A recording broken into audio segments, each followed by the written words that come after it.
What's up, everyone? I am here with Jim from Fantasy for the Ages, and Hey, we we are co-streaming to both our channels today. It's something that's I think new to both of us, so we'll see how it goes. But yeah, we're really excited to talk about House of the Dragon season 2. We are currently, if you're watching this like way later in the future, we're only halfway through the season at the moment. The fourth episode just came out. But I thought it was worth a mid-season check-in to see how we're feeling about the show so far, because already a lot has happened, and I was like, I'm not gonna remember all these details by the time we get to episode 8. man. So we'll go episode by episode for the first 4 episodes, and then talk about the scenes that we loved from each of them. But before we get into that, you can find a link in the description for Jim's channel. If you're watching on my side of things, you can hop over there and check out his stuff. I'll And be then there's sure to do the also, same on my side so you can find Spencer. yeah, there'll be a link for me down there if you're watching on his end of things. So yeah, definitely check out Fantasy for the Ages. Jim is a longtime friend of mine now, and we've been on each other's channels quite a bit, so you're sure to see him around some more. And then, yeah, please remember to like the stream. It definitely helps it get pushed out to more people here on YouTube. The more that YouTube sees you liking the stream, the more it's like recommending it to people and whatnot. But that is basically all the housekeeping that I have. Jim, thank you so much for hanging out with me tonight and talking about this show. Do you want to say hi to your audience or anything? Absolutely. Hey, everybody. Fantasy for the Ages. Glad to have you with us here, whether you're watching live or you're watching it after the fact. It'll be out there and it's going to be goodness. I will point out, it should be obvious from what Spencer said. There's going to be spoilers here today, people. If you have not Hmm. watched the first 4 episodes of this brilliant second season of House of the Dragon, go away. Yeah, Now, mean it. for Oh, real. wait. Come back after you watch the show because we're not holding our punches. We're having fun talking and Hmm. digging about all this stuff. But yeah, Yeah. look down in the show notes, the ways you can connect with Zach and I here on our show, and you'll find the Fantasy Files linked there as well. We're just glad to have you with us here today. Let's have some fun, Spencer. Yeah, let's do it. And I will say, I don't know, have you read Fire and Blood? I have not, Okay, good. Okay. and you haven't So either, right? I have not. So everybody, like in the comments, like please do not spoil. Like Don't tell us what's gonna if you happen. yeah, if you know what happens, like please do not spoil it for us, because I do read comments. But someone like Mike on Mike's Book Reviews, he's read it and he's Yeah, pretty happy with this adaptation. And it's not perfect, yeah, but he's pretty happy. I yeah, usually always read the source material first, but this one I hadn't gotten around to. So right, I've stayed completely agnostic about it. I have no idea what's going to happen, and it's right. delighting me episode after episode. Yeah, for sure. And speaking of Mike's book reviews, I love that, he's read the book, he knows what's going to happen, and he does a really good job of kind of pointing you in the right direction. Like, oh, like pay attention to this character, or like, you never really know who you can side with. Like, you'll go back and forth a billion times. Like he And was so saying, episode 4, people, watch this one. It's going to be yeah, good. for sure. I love that. Yeah. I Right. kept Yeah. going like, oh, it's gonna be so awesome. And it was. It very Oh, much man. was. It delivered. Yeah.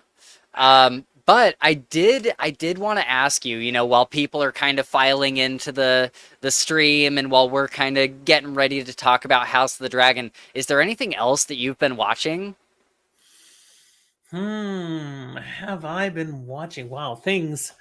I've been reading a lot, so I don't get to watch as much as I would otherwise. It's But fair. Yeah. man, just recently, what have I been watching? Watch a lot of cooking shows. I can't talk much Okay. about that. That's nothing special, just cooking Ah. shows.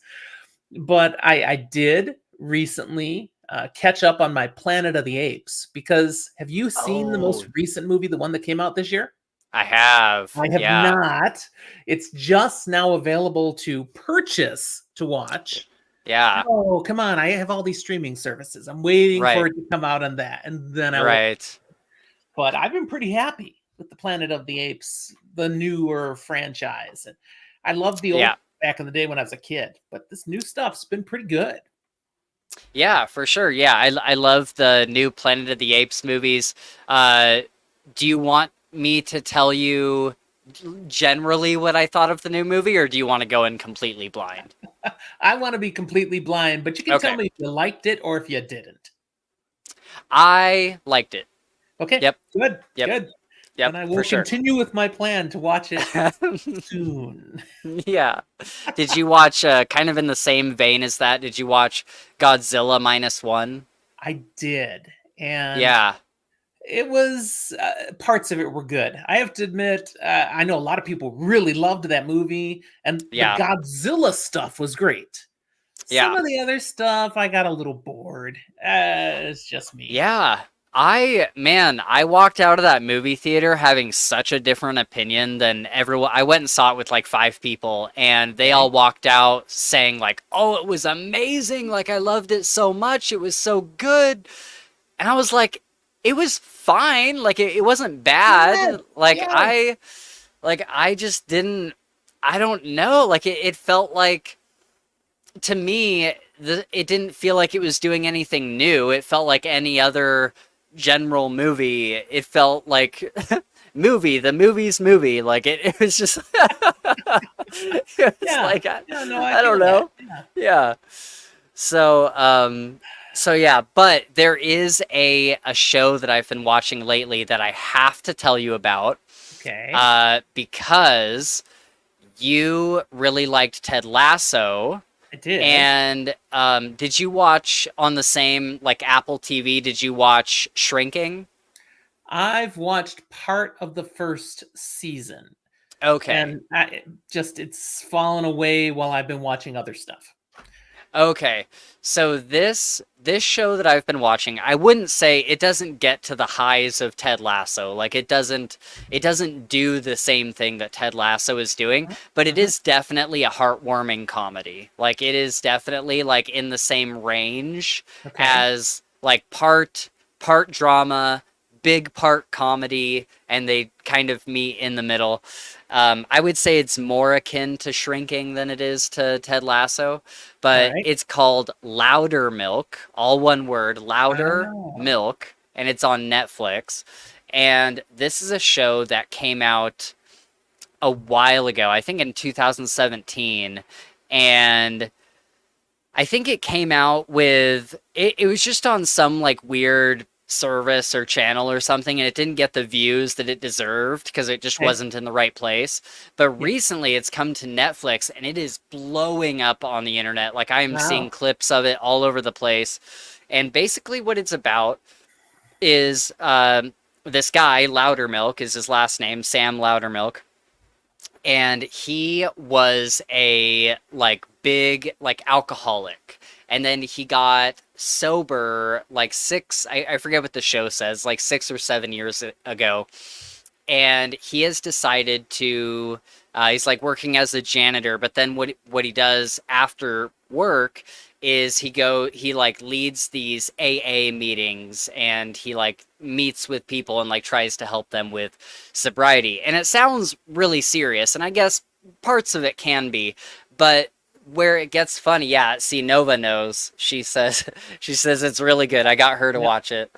Um and so basically all of the people in these AA meetings are complete characters, like what you would expect from like the soccer team in Ted Lasso. Like everybody's got a very distinct personality and they're very weird and funny.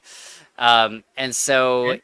that's kind of like the basic premise. But on top of that, um, the place that he is holding this AA meeting in is wanting to kick him out because something happens in the first episode. I forget. It doesn't really matter, but they're wanting to kick the group out, and they only agree to let him stay if he can rehabilitate uh, this guy's friend's daughter. Like the guy that wants to kick them out, his friend's daughter. he wants Loudermilk to help rehabilitate. But she does not want to be helped at all. And she's kind of this grimy 20-something-year-old girl, and she gives him a lot of flack. And it's just, they're like a perfect, just like opposites make comedy kind of thing, if that makes sense. Sure. And then they eventually get to know each other very well, and it's very, very heartwarming and lovable and funny, and it is so good. You have to try it. If you watch the first episode, you'll know exactly what you're in for. So it's not something like, oh, watch the first 3 episodes or whatever. If you watch the first episode, you'll pretty much know what you're in for. Okay. Yeah. So well, while you were yeah. talking, it did click for me. What have I been watching? Because my brain wasn't on it at all. But Yeah. I'm here now. Okay, I've got 3 things that besides House of the Dragon I have been paying attention to. One is Yellowstone. Have you watched Yellowstone? No, Gabe keeps trying to get me to watch it. It's so good. It's on season 5 now. And they're doing season 5 in 2 halves. So I'm watching the first half, which has been out for a while. The second half drops in November. Yeah. And so looking forward to that coming out. But Okay. it's like, The Godfather meets Montana. That's what this show is like. It's incredible. So we've enjoyed it. My wife and I both can watch that together. Godfather, as in it's got like a criminal element to it? Yes and no. Okay. It's who has the power and is it really criminal? And Okay. and family is everything. So it's pretty Okay. cool. I've Okay. enjoyed Yellowstone. Awesome. I've also been working through some zombie movies because Mm. I found a list of You love zombies. I do. You I love do. zombies so And I found much. a list of like the top 20 zombie movies, and I was like, which ones haven't I seen? So I've been working my way through some of those. And I Yeah. just watched one the other day. What was it called? Blood Quantum. Okay. And it's wow. It was a good zombie movie, but the coolest little premise. Zombie virus takes over and crashes down the whole world except for one group of Native Americans. They're immune. Oh, And wow, okay, what happens? And interesting. bad things happen. But anyways, it's I enjoyed the movie. I appreciated it. The other Okay. Is it thing, like high production, or is it more of like top, really? top level quality. It was really well Okay. done. What's it called again? Blood Quantum. Okay. I'll check it out. I love Native American stuff. It was So I'm a 2019 film, so not very long ago, and okay. it does good respect for the Native American culture, and Sweet. well done. But the last thing I've watched is just a couple of times the last few days. I'm getting sucked into Bridgerton by my wife. No way, really? Man, because I get done editing an episode and then I go out to the living room and she's sitting there watching another episode and I'm like, no, don't do this to me. It's a I was terribly not addictive expecting show, that. man. It's Really? I don't want to like it. I don't. Yeah, I've been there. There's been certain shows where I'm like, I don't want to enjoy this as much as I am. Yeah. Okay, what is it about Bridgerton? Is it just like all the intrigue between the different like families and stuff, or? The dynamics, social politicking that's going on, the gossip, and who's gonna sleep with who and who's gonna get with Right. who and all that. Yeah. Okay. I Okay. watched the whole first season with my wife, starting like episode 4, because I got sucked in. And then I just Okay. started, fine, I'll just sit and watch. I Right. avoided season 2 altogether. But now she's watching season 3, and I'm just, dang it. It's happening. You're like, I have to watch it now. That's So funny. I'm not recommending the show, but if Sure. you like Bridgerton, people, I understand why. Yeah, I get it. Right. Okay, that's totally fair. Nova says, I heard Yellowstone is like The Sopranos but country. That works. Yeah. Okay. Yeah, it does. Nice. Okay. The core family is a little more legitimate than Tony Soprano and his family. A little more. Okay. Okay. But they definitely cross lines. I mean, the Yeah. lines are just imaginary things to them. Right, right. Have you seen, what was the one where he's laundering money? It starts with an O. him and his family move out to this town, and oh god, it's gonna kill me. Starts with What? an O. I don't think Yeah, I've seen it then. That's not ringing any bells. yeah. He like moves out to this like country town with his family, and he is like laundering money out there, but it could because he's like forced to by this criminal or something, and Hmm. his wife doesn't know about it. It's very like Breaking Bad. Matter of Okay. fact, I bet if I Googled, let's see, Breaking Bad. shows like Great Breaking show, by the Bad, way. Breaking Bad, I loved. Oh my goodness. right? Yeah, it is. I'm sure it's on this list because it always gets mentioned um, in the same name. But yeah, it was really good, and I always hear people talk about it in the same vein as Yellowstone. And so I think I want to try Yellowstone because Gabe has been watching it and he's like, it's so good, dude. You Yeah, have to yeah. you have to watch it. So, Yellowstone is predicted to go at least 7 seasons. So we've got this season that'll finish, and then still at least two more. Nova says Ozark. Is that what you were thinking of? Ozark. Yes, thank you, Nova. That is exactly. I knew it was the name of like a I place. have not watched it, but I think I have heard of that. So Yeah, okay, it was very, very good. okay. I don't think I ever saw the last season, but I watched most of it and it was incredible. But Um, again, I don't watch a lot of TV. Maybe yeah, one same. episode a night. My wife will Yeah. watch something with me over dinner, and Yeah. then I'm either working on content Yeah. because putting out an episode every day takes a little bit of time, Yeah. and then if I'm not doing the content, I'm reading, so I will be able to do content. Hmm. Yeah.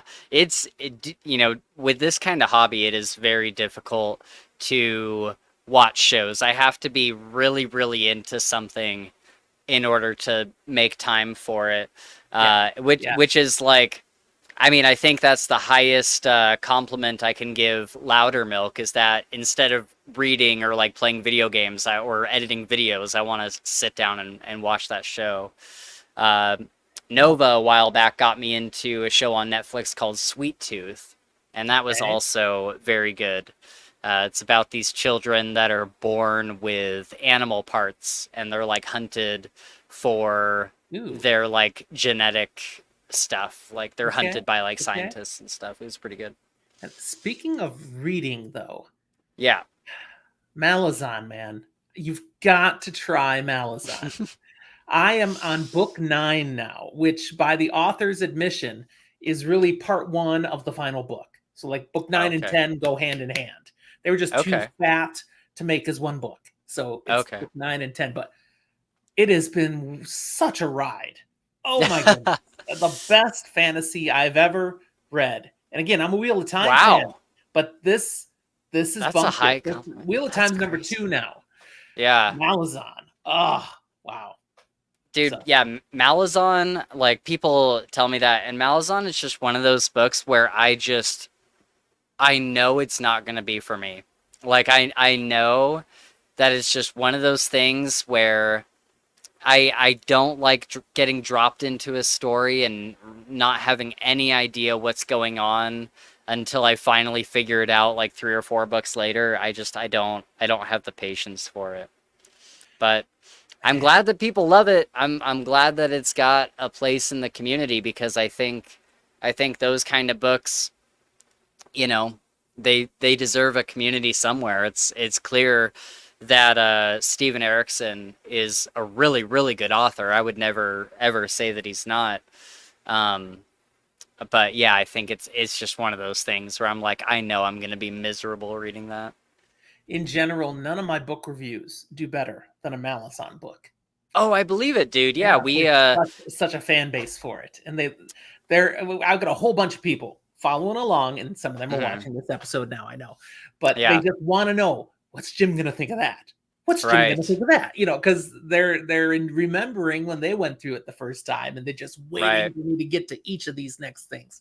So I do tweet a lot about it too. As Yeah. I'm hitting these milestones, I'm like, ah, and they're like, ah. Yeah.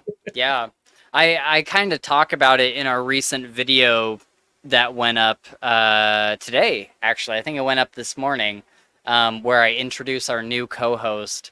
And in that video, I talk about another co-host that we had for a while, Mick. He was with us for about, I don't know, 6 months to about a year or so. And he was great, but he kind of I think life just took over and he needed to focus on that. But he was doing a Malazan read-along series and he was Right. going to post his own videos to the channel. And Jim, I have never gotten more comments in my life. I'm so excited for this. When's the next Malazan thing? When's the next Mhm. Malazan thing? Yeah, yeah. And I felt so bad after like we hadn't heard from Mick for a while. I was like, I don't know. I was looking forward to getting all those sweet views for the Malazan videos, Yeah, but yeah, I don't know what to tell you guys. uh, yeah. uh, before Hey, we before another we get person jumped into in. House of the Dragon, Spacey Nova says, "Have you seen Outer Range? I heard that it was similar to Yellowstone." I have not. Okay. I haven't even heard of Sh that one. Yeah, have to look that up. Shad says, "Hey, Spencer and Jim, what's up, Shad? We can always count on you Hey, to be here." sup? Okay, so let's talk about House of the Dragon. Um, I wanted to ask, we never really talked about the first season. I don't think we ever did like a video on that or anything. And I was No, just curious, just top level, like general thoughts. What do you think about season one? I loved season one. I was like, wow, this is what I want again from the world of A Song of Ice and Fire. Because wow, Game of Thrones ended with a and so now we get House of the Dragon bringing back the goodness, bringing back Yeah, what we wanted from Westeros, and right. done at such a high production level, plus great acting. Overall, I loved every last person in the cast and Mm, what they were turning out. So I was really, really pleased. And every week I'm like, yes, I want more. Keep it right, coming. Yeah. How about you? exactly. Yeah, so I saw the first two seasons of Game of Thrones, and I always meant to keep watching. I loved what I saw, but I had a bunch of stuff going on. You never saw the rest? I never saw the rest, Oh and my. I know, I know I'm gonna get crucified for this, but I've never read the books either. And Oh, so, now like, there's a lot of people haven't read the books. I yeah, have, but you're not going to get crucified for that. For not right. finishing the show? Oh yeah, yeah, it's Oh coming. yeah. But but yeah, and so I've never really had, I mean, even though I loved the first couple seasons, I've never had this like really intense connection with Game of Thrones. But when House of the Dragon came around, I initially was like, "Oh, but I didn't see the first show, so how am I gonna know how to watch this?" And it was, we were talking about Mike's book reviews earlier, and he's the one that was like, you don't need to have seen anything. You can come into this completely Yeah, fresh. it's true. And I was like, okay, I'll give it a try. Like it's like so hyped up right now. Like I'd at least like to try it and see if I like it. And pretty much right from the first episode, I was completely hooked. Like completely hooked on Right? House of the Dragon, and it only got better and better and better with every single episode, up to Seriously. the up to the point where you get to that final episode. Like really, the final like 3 episodes were some of the best television I've ever seen, hands down. Like bar none. Like they were so good, and it just left me being like, wow, that was something that I don't think I've really experienced before outside of shows like Breaking Bad or some of the really big like AAA television. So so yeah, I loved it. Like I walked away wanting so much more, and as soon as season 2 came out, I watched it that night because I just had to. I was so hooked on it. I had to watch a recap, but I watched it that night. Now, Shad's comment in there about preferring Game of Thrones over House of the Dragon, I Hmm. completely agree. As much Oh, as really? House of the Dragon has been fantastic, the first 6 seasons of Game of Thrones blow it out of the water still. The last two Okay. seasons are a little weaker, Yes, that especially season 8. yeah, that was going to be my question. Do the last 2 seasons not completely like bring Game of Thrones way down? Nah, they don't ruin it. They just Okay. disappoint because you know what could have been, Hmm. and then you see what you got. And it's like, but Yeah. it doesn't change the excellence of what they did in the first 6 seasons. And even Okay. even parts of season 7 were pretty good, but season 8 was almost a complete loss. Oh, okay. But you're like, Yeah. okay, well, they found a way to wrap it up. Yeah. You just wish they'd done better. And the shame of it all is that they could have. The show Mm. writers were just done. They didn't Yeah. have any source material. They're like, we kind of want to move on to other projects. We're going to finish this. Yeah. HBO was ready to write checks, man. They would have given them as many episodes as they want, give them as much money as you need, and they just Yeah. didn't want to do it. That's Well, frustrating. Ah, I I think it's oh, Nova says, yeah, it hasn't quite filled the Game of Thrones hole in my heart, but it's still really good. That's interesting to hear from people that have seen both. Because I don't have that distinction between the two. I just love House of Dragons or House of Dragon. Season 8 was very disappointed. D and I don't know who D&D is. Is that the showrunners? I don't know. yeah, yeah, Someone that's who it is. from your side of things, Glenn, says, "Good evening, Glenn, folks." What's up, Glenn? absolutely good to have you. Um, yeah, I think it's really interesting for writers in that kind of space because if you're following something that initially has source material, it's very hard to keep it going beyond that because it's not like your own concept that you've been propelling this whole time. You've been following some source material. Hmm. And I heard about this recently. You know, we've been doing this series of podcast episodes called Potter Watch, and we look at every single Harry Potter book. Oh, Dan and Dave, thank you. They were the showrunners. Okay. Yeah. Um, and so we look at every single Harry Potter book, and we look at it in detail, and like we look at interviews around the time of the publication of the book and interviews during the filming of the movie and all that. And I'm blanking on his name right now, but the writer for the Harry Potter movies was doing an interview with J.K. Rowling, and at the time they were he was writing for the second movie, and she hadn't yet written the fourth book. I think the third book was out, but she hadn't written 4 and beyond. Okay. And so he was saying, you guys have no idea how difficult it is to write these movies and not know where the story is going because she wasn't willing to tell him what happens in the Because larger she hadn't story. figured it out yet. She Yeah. was still pulling stuff out of her butt in those last few books. She didn't That's know. that's not true at all. She actually had the whole thing outlined. She wrote the Full of first crap. book and then she Nope. outlined no, I Don't saw it believe in it. it. I don't She believe it. had She I may saw the say that. outline. She may say that. She's full of crap. I physically saw the outline. You can make up Um anything later. No, no, don't believe it.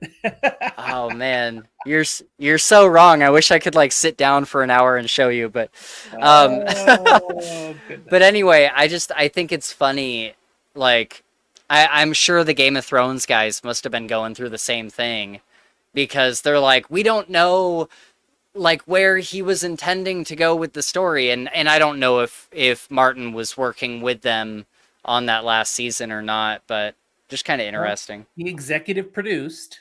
He was in on the discussions, but Yeah, I kind of feel like, and this is just theory, but I feel like he used the show as a test pilot to see how he might really finish his books.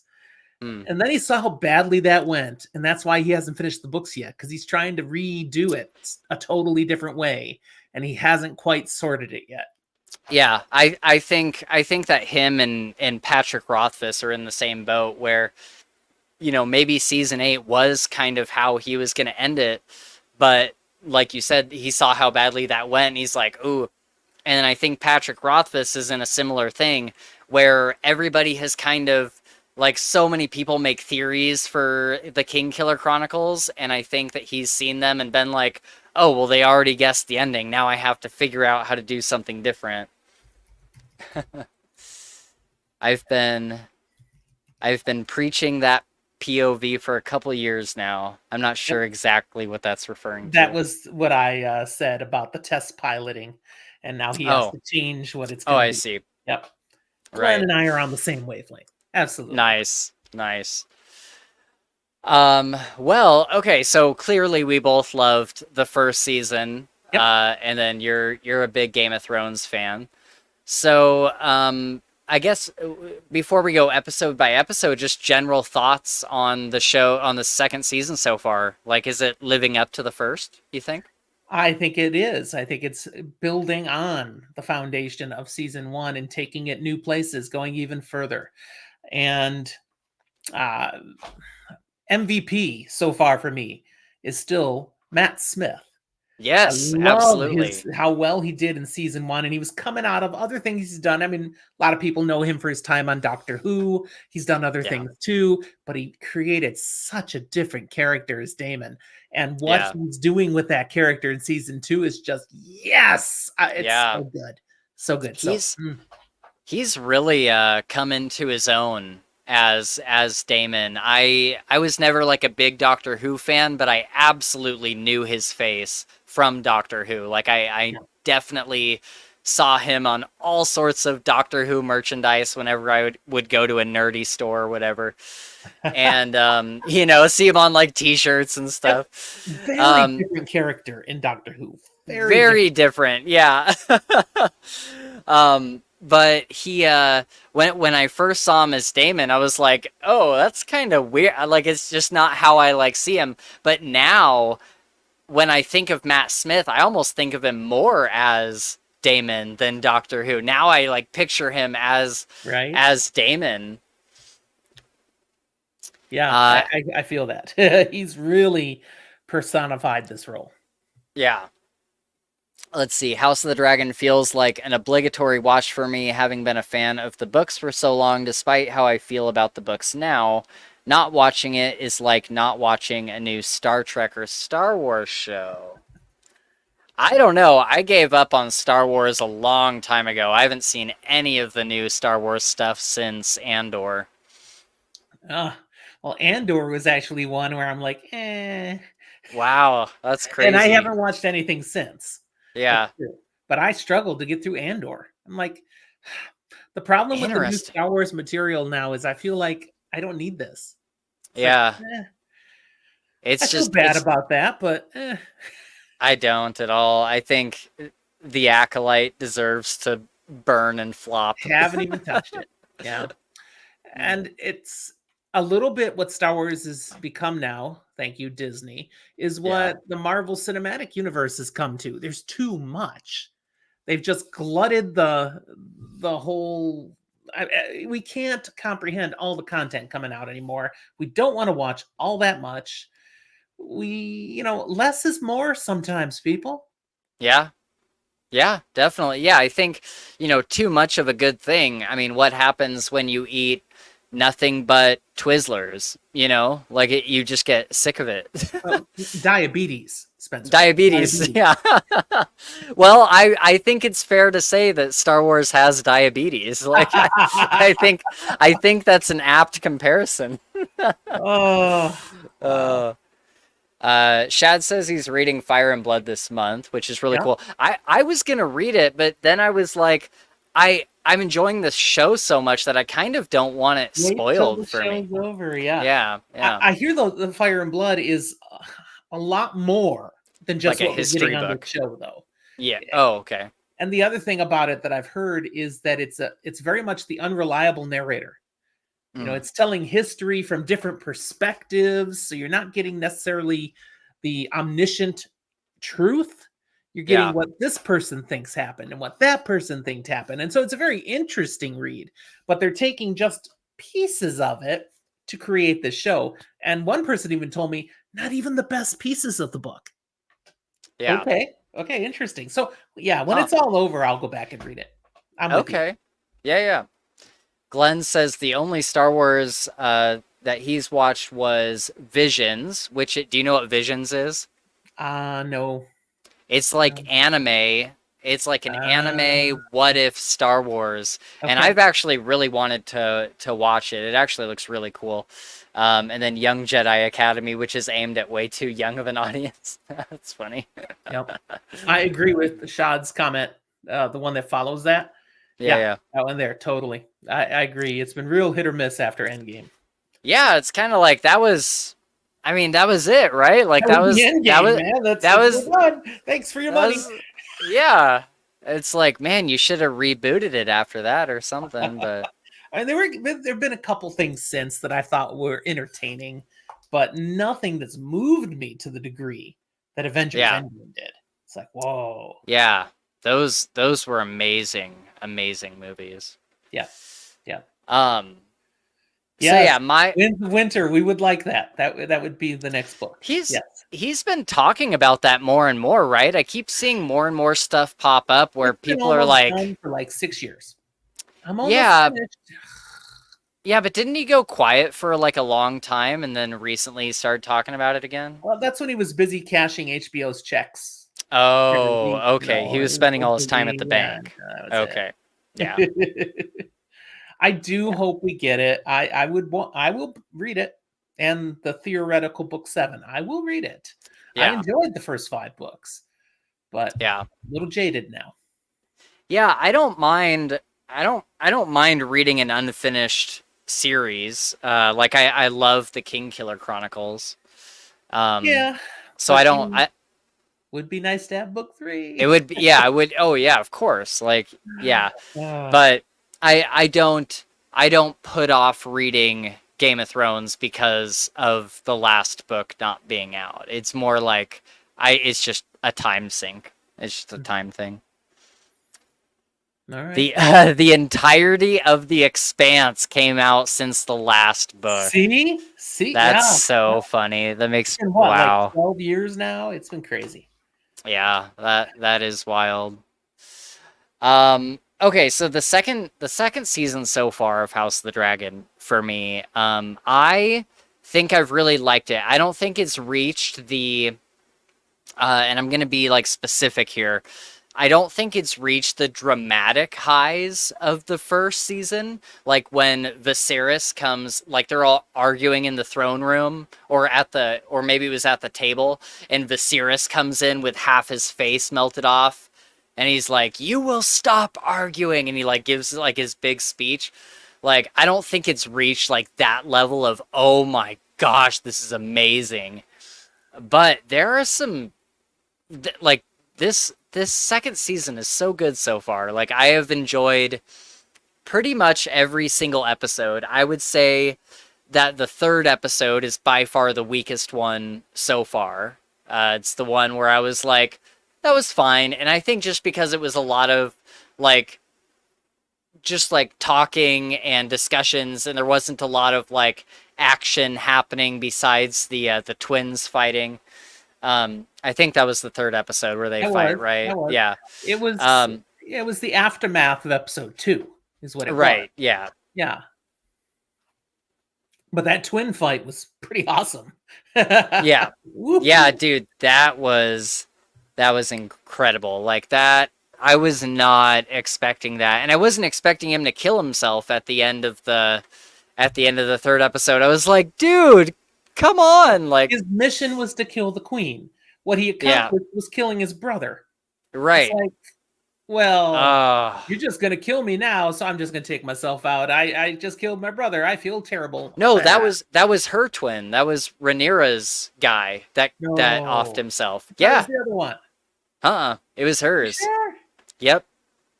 Man, did you confirm that? Yeah, I did. Yeah. Okay, okay. Yeah. I thought it was the other way around. No, Why? yeah. Well, then why That did he kill himself? That makes no sense then. I know, 'cause I think he was just like so upset about killing his brother. His brother Um was the bad guy punk now. So no, he shouldn't have killed himself. That makes no sense now. I feel I better with know. my way. Ugh. Well, I think with your way, it's, you know, if let's say that it was the other twin, it's like he kills Rhaenyra's twin, but then why doesn't he just go straight to Rhaenyra and because there was nobody else in that room with him, right? No, there were others there by then, by the very end. Oh, did like guards and stuff come in? Yeah, but Oh, okay. I think he was nearly dead anyway. It's like he Oh, didn't okay. have the energy or physical capability to go after her. So Right. that's how Okay. I pictured it, but Right. I'm wrong. So okay. Let's see. Shad's a huge fan of dialogue. See, I like dialogue, and I think the first season did a really good job. And I'm not saying that this season isn't. I'm just saying when I think of really good dialogue, I think of the first season and some of these conversations that are happening in these back rooms and political maneuverings are so great. I just didn't really get that from episode 3. Like all of the dialogue that was happening in that show or in that episode, I was like, okay, like that's fine. Episode 3 has that critical conversation slash argument between Damon and Rhaenyra. That confrontation, and she's Oh, just that's furious true. with him, and the trust breaks down, and he ends up storming out. I mean, that's That intense. That's that's going to such have a some impact. good. Oh man, that is such a good conversation. I love that where she's like, uh, she's Am I saying that your he's queen? yeah, No, am I your queen? And it's kind of looking at like are you just jealous that I got the throne and you yeah. didn't? And Are I'd you be just curious. using me to get as close to the throne as you can? Is that Right. all this is? Yeah. Yeah, exactly. And it really made me think because after they got married, I was like, he's in love with her and she's like in love with him or whatever. They like kind of ran away together. And now it's got me thinking like do you think that's the case? Like that he's like jealous of the throne or at least that he has some greater mission to like take the throne from her? Cuz like if so, why didn't he just kill her? I don't believe he intends to take the throne from her. Mm, I do believe he is bought into the fact that this is the closest he can get to ruling yeah. is to ride along with her.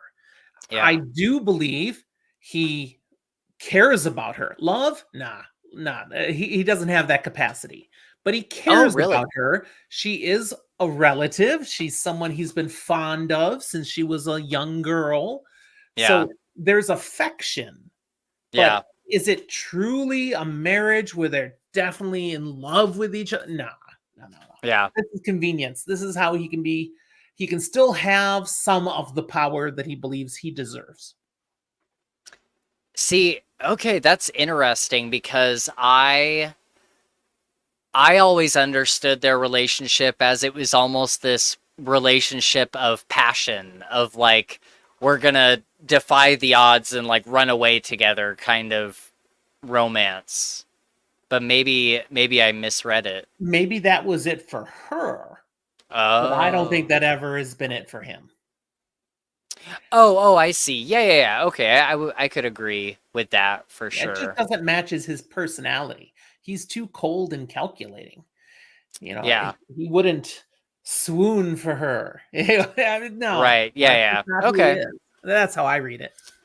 Yeah, that's fair. And I'm trying to remember, I now that I'm thinking more about it, I think even in the first season when they finally decided to get together, hadn't like both of their spouses just well, hers didn't like die, right? Like he got sent away. But didn't his spouse die and then her spouse died, and they were like, Now, you well, remember how his spouse dies? yeah, she Yeah. she set herself on fire, but I don't remember why. I don't remember why she did that. Hadn't her daughter just died or something, or one of her kids had died? Am I remembering that correctly? Am I remembering that correctly? Wow. Yeah, I can't remember. I can't remember why she did it, but Research time. yeah, yeah, that's worth looking up. Um, but uh, but yeah, I think that that scene was so good because you can tell that it's this idea that's been pent up in her heart for a while. Oh yeah. Okay. Yeah. So what I looked up here gives me what I was remembering. I didn't remember anything about fire or something. Damon's wife, he caused her to fall off her horse, and then he bludgeons her to death. Oh, you're talking about that chick. I'm talking about the one that is the black actress with like the gray hair, and she like sits down in the field and her dragon's in front of her and she goes Dracarys and it like smokes her. Was that Damon's wife? Yeah. Has he Cuz had two wives already? yeah, remember we see her in the most recent episode, I think, where he's having like visions of people and she like walks over and she like serves him. And he's like, "What? That's my dead wife." And then it goes away, and it's the old woman. That was the girl that got Dracarys. Uh, okay. What's her name? It starts with an L, I think. Anybody in the chat remember this? Can somebody help me out here? Let me look it up. This is testimony, though, of how there's so much built into these things that it's hard to keep all the details straight. Yeah, there's a lot that has happened. Damon's wives. Lena Valerian is the one you're Yes, thinking of. Lena. Yes, and I think Rhea Royce is the one you're thinking of. Lena takes herself out because doesn't she lose a child? Wasn't it that? That's what I thought it was. Is that that she lost a child or something. In House of the Dragon, Lena Valerian dies by suicide during her third pregnancy by commanding her dragon Vhagar to burn her alive. Lena realizes her fate from Daemon and the Maester's expressions during labor. Oh, so maybe she was going to die during the pregnancy? Yeah. She stumbles out to the shore while still in labor and finds Vhagar, a decaying but beautiful dragon, kneeling among the rocks. Lena kneels down in front of Vhagar and tells her to set her on fire and end her misery. Yeah, yeah, that was a great scene. I mean, I don't want to say like I loved that scene, but it was just it was so visceral. It kind of makes you wonder why, Rhaenyra should be paying attention here. Wives for Daemon don't end well. Right? Yeah. So what are you thinking, babe? Yeah. Come on, not too smart. Right. Yeah, that yeah, that first wife though, that was an awful way to go, falling like he like knocks her off her horse, right? And then he just like happen. Yeah. And then rather than, leaving her there to just suffer and die, he does take her out with a rock, but she was inconvenient. Right. So he got rid of her. That's Daemon. Okay, now that's the guy who's in love with Rhaenyra. Now she's right to be questioning now. Yeah. Oh yeah, for sure. Without a doubt. But I wonder how far do you think he's wanting to go? You said he probably doesn't want to take the throne from her. He just wants to be an important person near her. I think he wants to build himself up enough that perhaps they stop saying king consort, but it's King Daemon, Queen Rhaenyra, and then when she perhaps dies in childbirth or dies in a battle, he is king. But I would not think that he would go to the extent of trying to get rid of her, because she is blood. She's Yeah. family. He's Right. valued her before they were married, before they were a couple. That Right. value for her hasn't gone away. But Mm. I think he does want to position himself so that if things change, he's the man. Right. Right. Right. Okay. Yeah, that's totally fair. Um, so let's go through some of these favorite moments. In episode one, we see that I heard in a recap his name was Luke. Was that Rhaenyra's son or Lucerys or It was no, was it Lucerys? Yeah, Luke was a nickname. I think okay. Lucerys is right. Yeah. Okay, cool. Yeah, so he died at in the finale of the last season, which like that was the most shocking finale. I remember just being like, no way. Like I have not felt that way about an episode of television in so long. It And he was dies because Aemond lost his temper. yeah, yeah, for sure. And so we're seeing Rhaenyra kind of deal with the with just all of the feelings after that. Mhm. And I didn't realize until I was watching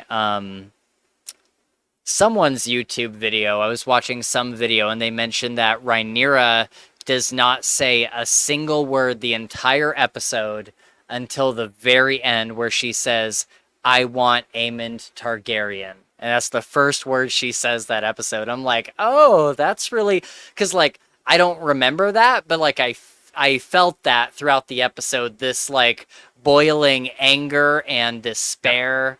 I'm like, man, she did a really good job of just like portraying that when she like flies her dragon onto the beach and there's people like scavenging, the ship or whatever was nearby. It did a And great job of showing, though, how despair, how grief can drive you to make bad decisions. yeah, Because she's made a good decision by excusing herself from things. She's gone. She's out of the picture while she's dealing with this, while she's coming to grips with the loss of her son. But when she right. comes back, she came back too early. She still wasn't ready. And Yeah, what harm is now caused by her telling yeah, Damon, I want his head. I mean, yeah. if she could Oh, take that back, she would. oh yeah. It set out a whole chain reaction of events that leads us all the way to episode 4. Like it Right? directly correlates Yeah. with everything that happened in 100%. episode 4. Um, and also in this episode, we get to see Aegon being a king, and he is so wild. This He's guy, immature, man. Immature. yeah, I never really, I never really got to know Joffrey that well in the main show, but I know enough about him to know that he was, first of all, a very incompetent king, but also very cruel.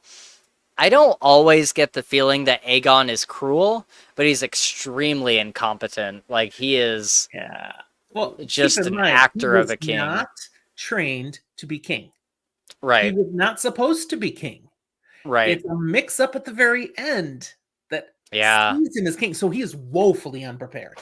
And we're Right. seeing we're seeing the evidence of that. He thinks he has the power and he's supposed to know what to do and make all the decisions. It's not how Yeah. it works, dude. Yeah. I can't remember if it was in this episode or one of the later ones in this in 2, 3, or 4. But there's a scene where these people are coming in and asking him for things, and this guy's like, I need my sheep back, and he's like, sir, you will have your sheep back. And the guy's like, oh my gosh, thank you so much. And Otto Hightower comes over and he's like, hey, we can't do that because like we need those sheep, so you need to sorry, but you need to tell him that like we Ixnay on the can't. Ipshay. Yeah, exactly. So yeah, it's things like that where he's just like, what do you mean we can't give him his sheep back? Like, why not? Um, so yeah, it's interesting Which to see him. it leans into something I just want to toss in here. One of the characters I've really appreciated is Laris, uh, and how the new Whisperer, but how early on he feeds into Aegon's frustration with his Yeah. grandfather Otto telling him you can't do that and don't do this, and it's like, don't you want to be your own man? Yeah. The little things he says are masterful for positioning himself Yeah. He's to move so into power. Yeah. he's so smart about it, and and that kind of backfires on him too, because I think he wanted to be the hand. No, no, no, I don't think so. I think No? he's someone who understands the real power is the person who has influence without responsibility. Mm. Instead of the hand is on the hook, man. I mean, you watched enough of Game of Thrones to know what happens to the first hand that you get to see in that show. Mm. Ned Stark, things don't end well. Yeah, Oh, is Ned Stark the hand? I he's thought the he was the king. hand. No, he's the Oh. hand. So things go badly, and Ned Stark becomes the hand because the previous hand was poisoned. Mm. It's not good to be the hand, Yeah. but to be the voice behind the king, much Yeah. better position. Right. Glenn says, I still want to know what those marble balls and thingy on the table in the small council room are. That's what I was thinking in one of these recent episodes too. Was, he's playing with it and like sending it around its circle, and then like I'm like, what is this thing? Like, I do you know? believe they bring their marble with them. The rings are there. Okay. When they are seated on the little council ready to participate, they've put their marble in its spot. If they're not Oh, there, the ring is empty. That's got how it. I've seen it and understood it. Okay. Aegon just can't help playing with the sucker because he's an Yeah. immature little twit. I He's mean, supposed to put it down and leave it there. Come on. I think I would definitely play with it as well. It's too tempting. It's way too tempting. But speaking of the small council room, I loved when it was bring your son to work day, and Aegon just like brings his kid into the room, and, Yeah. and the kid is like messing with whoever the guy was to his right. That was the Lannister. That's the money dude. Oh, okay, He is yeah. so at a different level as Lannisters Yeah, will come to be later. right, okay. And Aegon's like, you know what? It seems like my son is bored. Why don't you give him a piggyback ride? Pretend that you're a horse. Let him ride you around the room. And the guy can't say no to the king. He's like, right, of course, sir. And then I think it's Alicent that's like, you don't need to do that. Like, that's Right. fine. Yeah, yeah. That was but turned out to be prophetic, in that this is what I want to do with my son who will follow me one day and then loses his head. Mm, Ooh. So yeah, much for that. right. We see that Alicent is getting down with Kristen Cole. They've I got a think you hot, have that steamy have romance. that the wrong way. I'm pretty sure I saw Kristen getting down. Yeah, he was getting down on Yeah, Alicent. You're yeah, right. yeah. Yeah. Well, it was a That's little true. gratuitous. Yes, it was. Yeah. Ooh. Oh my gosh. Yeah, that Kristen was Cole, man, he is the epitome of someone who is doing whatever it douchebag. takes to Oh, step yeah. into more power than he deserves. Yeah. Well, I He's think he's pleasing the queen mother, whatever she's called now. yeah. He does not deserve to be the head of the Kingsguard, but he is. He's gotten himself into that position. Yeah. Almost, Glenn. Almost. Yeah. Almost. He's man. He's the one who will give the king an action. We can do this thing. We can. When Yeah. everyone else is counseling patients, he's just what's the word I Now, want for it? An opportunist. That's it. He is a key yeah. opportunist.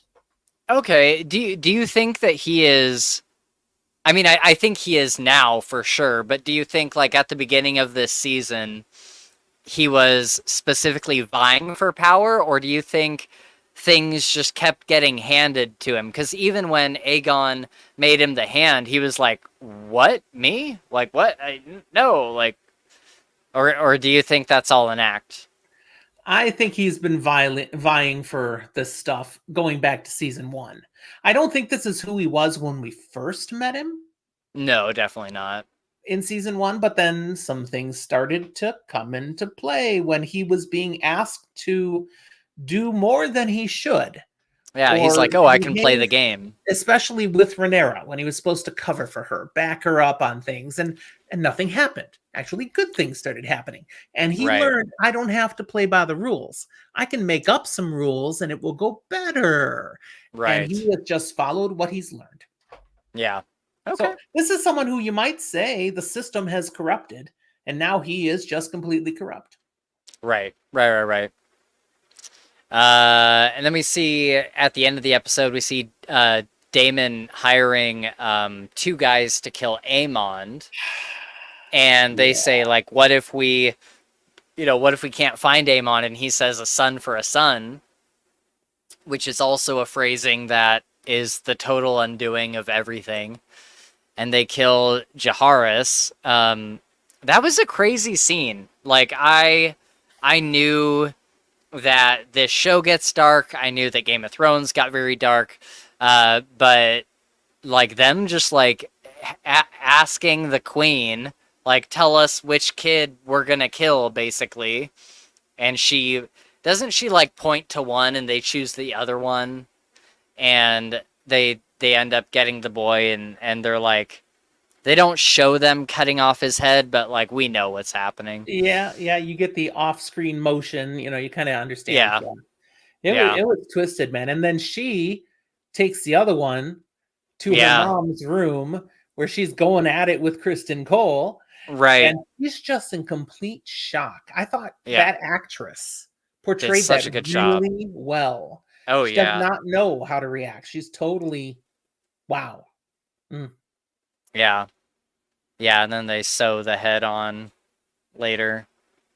Which is going to take us right to episode 2. Right. And that whole funeral scene. Yeah. And there was that really, okay, we need to do a procession through the city. Okay, and the queen does not want to do it. She's like, you can tell she's in shock still. She's also in grief, but she's also just not quite normal. Right. It's like they don't use the term here, but she's somewhere on the spectrum, I think. She's for sure. acts a little differently than the typical person. And so in this situation, she's fragile. She's barely hanging on. She's there because Alicent is making her be there. And then the wagon gets stuck. And they missed an opportunity. Because I was so waiting as they're jiggling and trying to get the wagon to move for the head of the kid to fall off. Oh. Which would have left her, a total mess and all. Oh. I expected it to happen. It didn't happen. They showed a little more taste than I would have. All right, good on them. Good on them. Yeah. That would have been brutal. And how did they get the head back? Because didn't one of the guys take it with him? I know one got captured. They caught him trying to sneak out of either the castle or the city. I don't remember which spot they caught him. And he still had the head on him. Oh. He had it in a carry case, a deep pocket, something. Yeah. So caught literally red-handed. Dude, could you imagine? I would love to see the scene like of them catching him with the head. Like that would be like what do you get there? Yeah. I'm holding it for a friend. Someone just said, would you carry this out? Yeah, exactly. Because they caught him, and he's the one that's then in prison, and King Aegon goes down and beats him to a pulp. And but that was a great performance too, where he's begging Aegon not to hurt him. And then he fingers a rat catcher, but he didn't know the guy's name, which of course leads to Aegon doing what? Kill all the rat catchers. Oh, see, I don't think I even caught that. That's crazy. Yep. Is that the beginning of episode 3 when that comes in? Or is that still episode 2? When does it? I think it's episode 2 because it's the moment where he fires his grandfather. Oh, yeah. That is that's episode 2. Because that's what sets Otto off.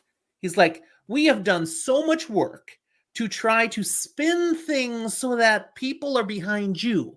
the nation is behind you. And you went and killed innocent people. It's like, hey, I knew it was one yes. rat catcher, so I didn't know which one. I got them all to make sure I got the one. It's like, Right. and yeah, Otto Hightower has had it, and he's yelling at Aegon, and Aegon's like, how dare you talk to the king this way? No, I don't think it was he did it. Somebody else said, how dare you talk to the king? And Otto says, I'm not talking to the king. I'm talking to my idiot grandson. Yeah, that was so great. Great moment. Yeah. That was awesome. And then what was the other thing that he was yelling at him about? It was that, and then dang it, I wish I had written it down. Well, there was some. It's at that same time that it comes out that Kristen Cole has sent the twin to go on Yes, an that was it. assassination mission, and Aegon thinks it's a great idea. Yeah. Otto's like, And are Otto's like, you a moron? right, and you didn't even think to consult me about this? Yeah. Oh man. And then Aegon just being like a young kid with like a ton of like, you know, hormones raging, like fight against the world. He's like, yeah, that sounds awesome. Like, go get him. Like, you're making moves, Kristen. Good job. And it's like, oh my god, okay. Both of these guys are idiots. Otto is telling him, you're out of control. You're making stupid decisions. And Aegon sends him packing. Kristen Cole is there going, you go, king. You go. Hey, new hand. Bam. And right. the lesson to be learned here is if you're in a position of leadership, you do not want to be surrounded by yes men. Right. People who will give you real guidance and tell you the actual truth. Right. Yep. Yeah, and that scene where Cole is telling the twin to go kill Rhaenyra, you're seeing him use all of these manipulation tactics. And you're just like, God, you're such a weasel, Kristen. Yep. Like, oh my gosh. Who's to blame for the young boy losing his head? There's a case to be said, Kristen Cole, because he's the one responsible for the protection of the king's family. And what was he doing during his time? He was bumping the queen mother. Right. Okay, so, but he shifts it to say, you were the one on duty, dude. And now, you know, things could go badly for you, but I think I have a way you can work it out. Totally shifting responsibility. Right. Yeah. It's literally his guilt of the situation that is driving him to send Eric out there. Yep. Those names are fun, by the way. Eric and Eric. I know. I was like, I couldn't remember what the twins' names were, so I had to look it up, and I was like, oh, it's Eric and Eric? Okay. I think one is like Arik or something, but I'm like, okay, all right. It's all in the nuance of the pronunciation. Yeah. So we talked about Rhaenyra and fighting with Daemon about, you know, the throne, and we talked about the battle between the twins, and all of that was, or at least the battle between the twins was heartbreaking. Let me bounce to that conversation though, that argument between Rhaenyra and Daemon. Yeah. Daemon does not take responsibility for things going wrong back there in King's Landing, for the little child dying. He's like, hey, I gave guys certain orders. They did it wrong. That's not on me. And Rhaenyra's like, you mess everything up. Okay, who's right? Is Daemon right that it's not on him? Or is Rhaenyra right that he's a screw up and he should have known better than to give such loose, ephemeral orders?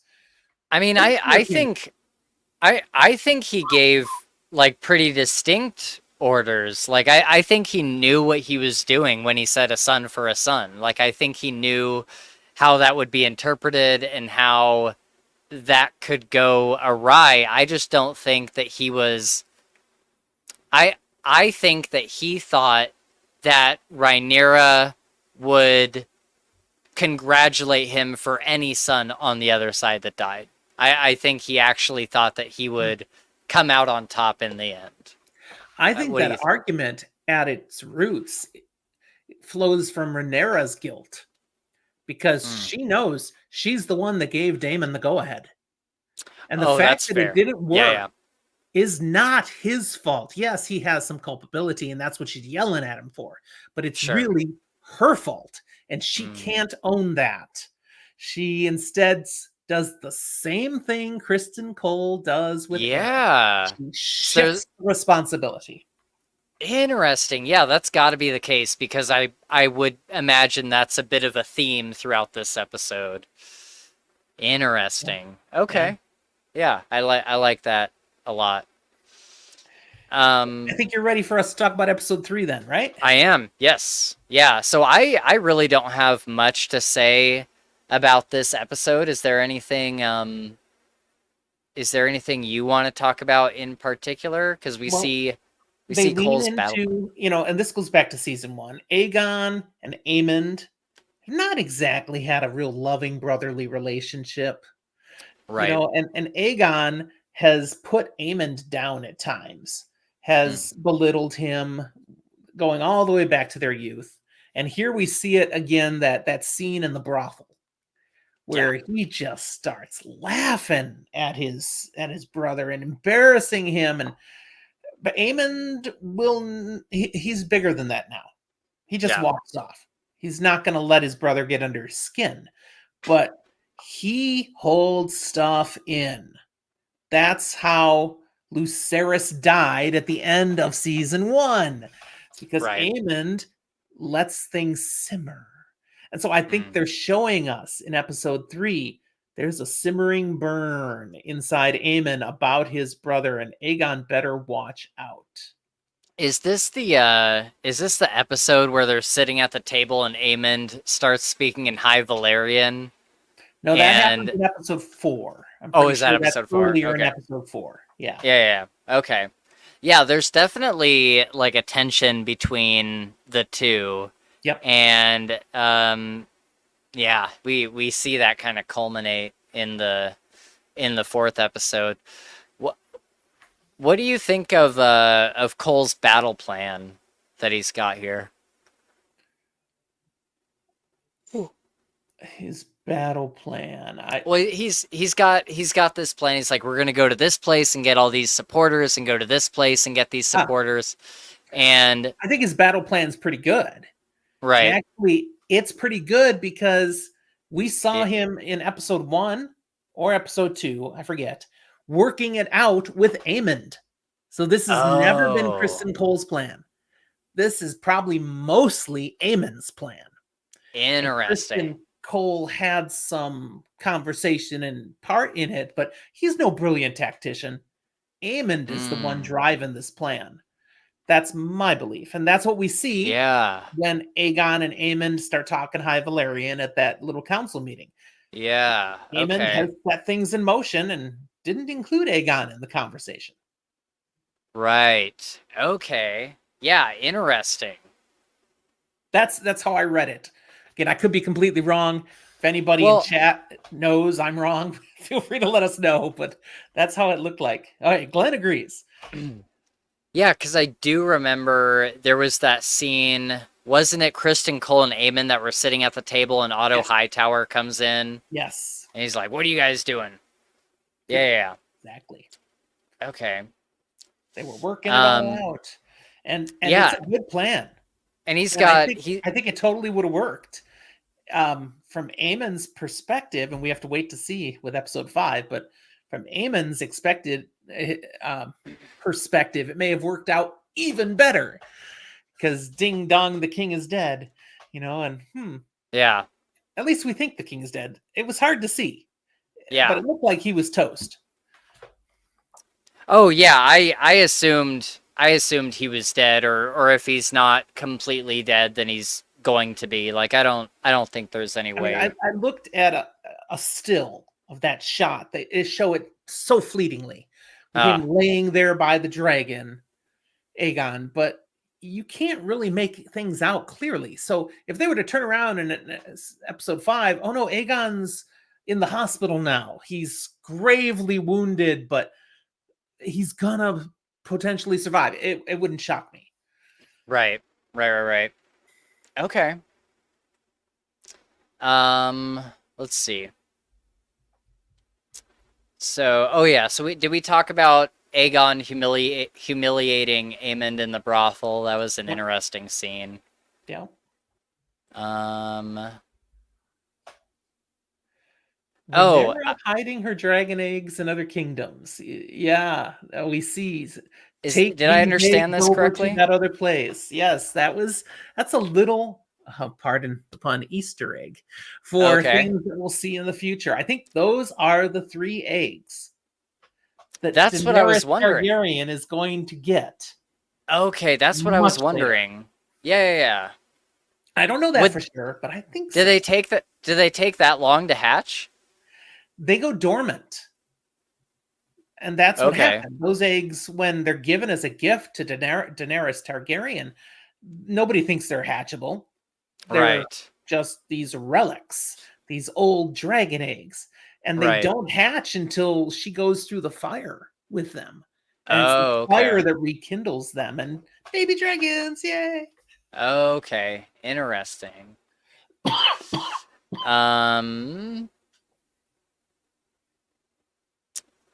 Bela sees Cole's group and like dive bombs him. I thought for a second he was gonna be toast. She's like flying through the field, and he's like, "Oh, that's a dragon! Get into the woods!" And he like runs everybody in there, and she's like looking for him above the trees. I'm like, "Oh, so close, It so was a great close." moment because Yeah. Kristen Cole, who we mostly think of as just an opportunist, as I've said, actually shows that he's more competent than Alicent's brother. It's Yeah. like he's the one that wants to move along, and the brother's like, "Oh, there's nothing to worry about." And oh, look, a dragon! Yeah. Run away! Retreat! Retreat! That is funny though, because I was like, why wouldn't she just like fly her dragons or fly her dragon into the trees and just like knock them all down? And then, when it gets close, it kind of like pulls up. And I was like, oh yeah, I guess it makes sense. Like it would probably break its wings if it tried to just run into the trees. But like it could have, like Dracarys, like it could have blown It could fire have or whatever. tried to do the fire, yeah, but But a dragon's power is in the air.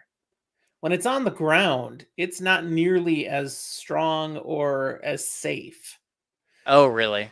Yeah, I mean, Okay. whenever we see them in Game of Thrones or here really doing damage, it's usually up in the air as they're swinging by and doing their big napalm blasts all over the place. We Yeah. see a few times where a dragon is on the ground and doing fire, but they're usually much more vulnerable then because they can't move very fast. They can only Okay. move fast in the air. Right, right. Okay. Um, And and Glenn then makes a good point. Yeah, she's one of the small dragons too. yeah, smaller dragon for sure. And then we get a great scene where Rhaenyra visits Alicent, because she's like, if we're gonna do this, I need to make sure that Alicent isn't like just like a prisoner over there, or like, maybe she's being coerced or something. Like, I need to make sure this is what both sides want. Yeah. And so she goes over there in disguise and visits her. And I'm like, how are these guys able to get into each other's city like disguised? Like, would you not? Wouldn't anybody see Daemon Targaryen and be like, hey, I think that's Daemon? Like, because they're all famous. Well, they hadn't put in the metal detectors and the TSA agents yet, so Right, right. security was a Yeah, lot looser. Yeah. yeah.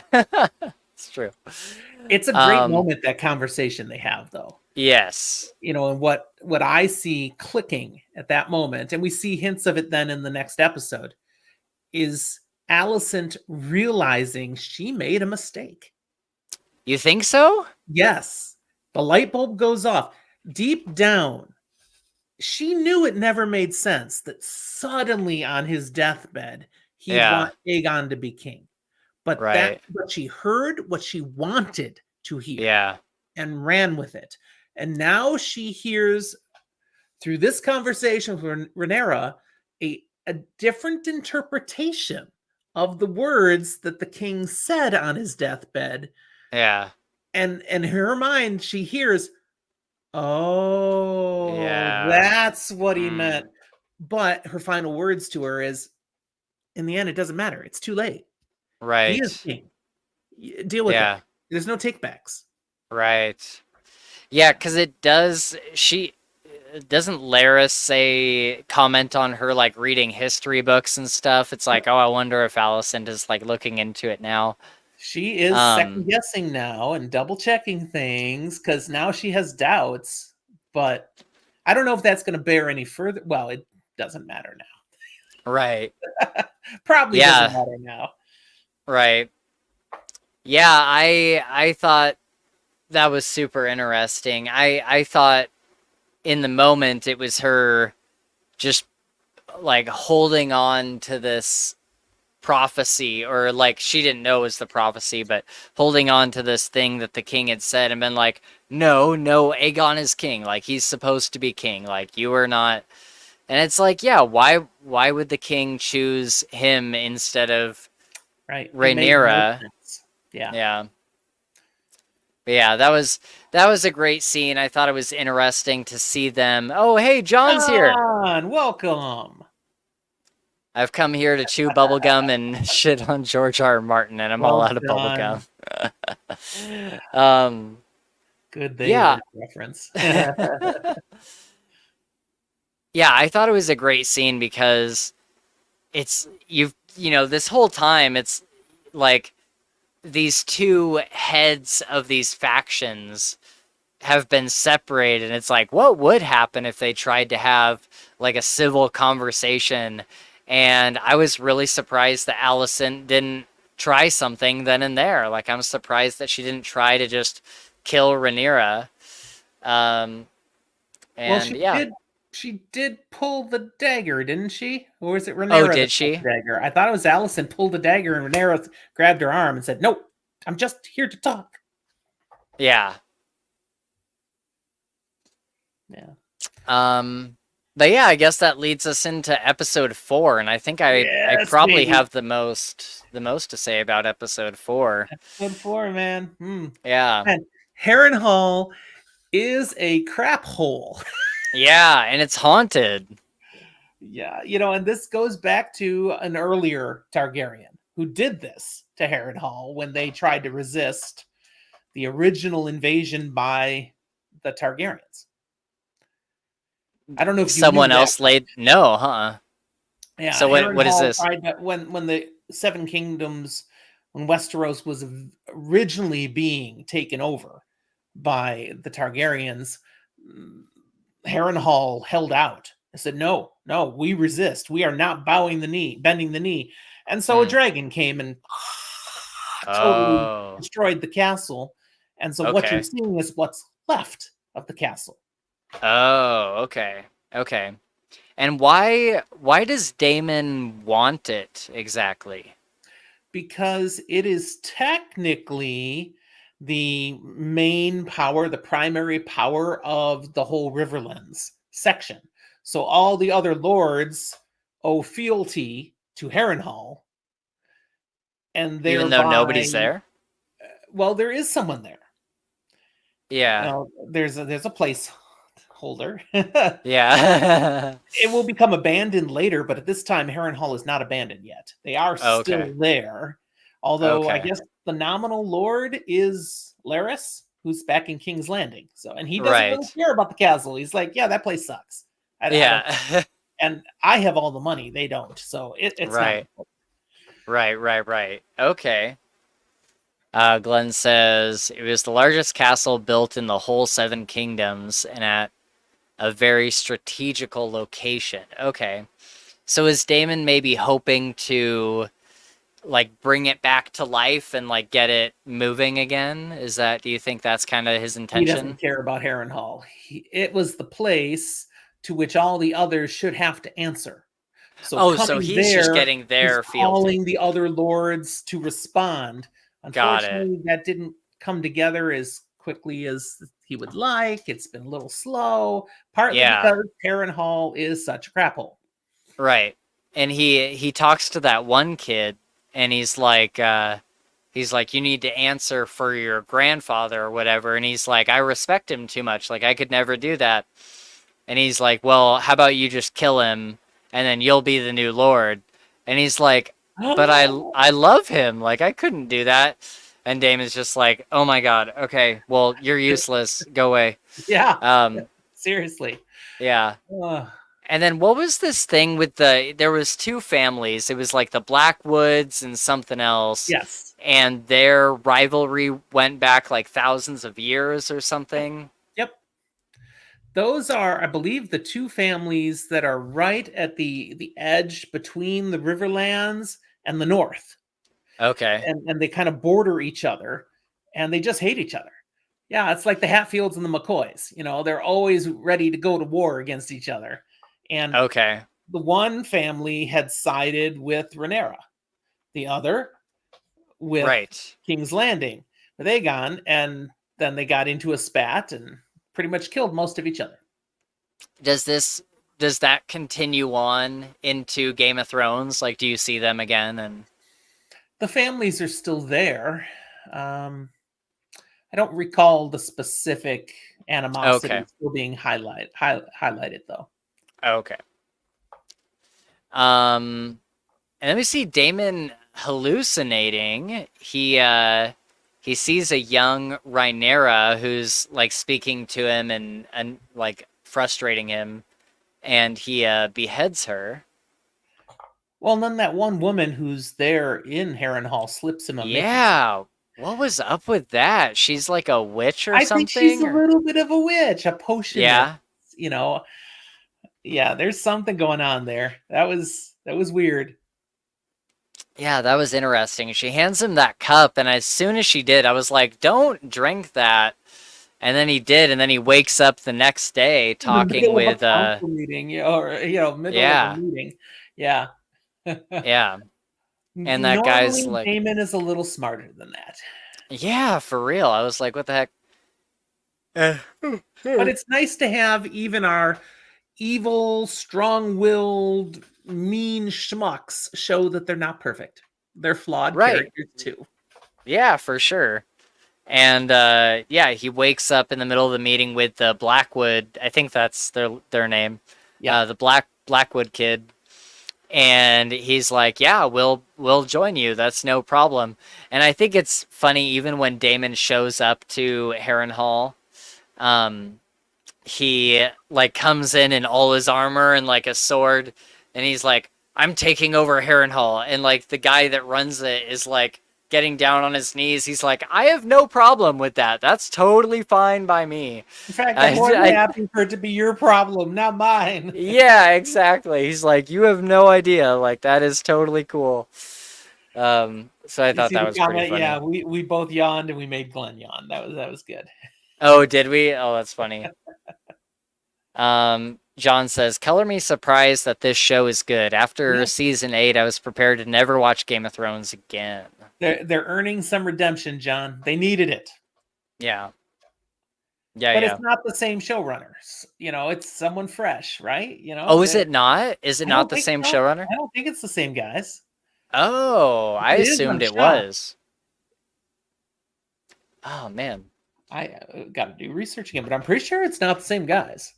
Interesting. I was just under the assumption that it was the same guys that did Game of Thrones.